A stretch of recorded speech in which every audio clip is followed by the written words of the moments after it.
ചെങ്ങിലത്താളത്തിനൊപ്പം കനലാട്ടക്കാരുറഞ്ഞേ കണ്ടു നിൽക്കും ഭക്തജനങ്ങളോ എല്ലാം മറന്നു തിമിർത്തിടുന്നേ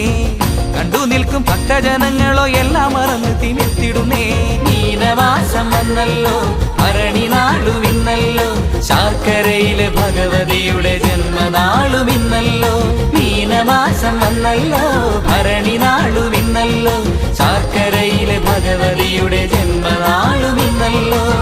ശാർക്കര അമ്മ ശ്രീഭദ്രയ്ക്ക് മീനഭരണി മഹോത്സവമായി നാടെങ്ങും അമ്മ തന്നാമങ്ങൾ വാനോളം പാടി സ്തുതിക്കുകയാ.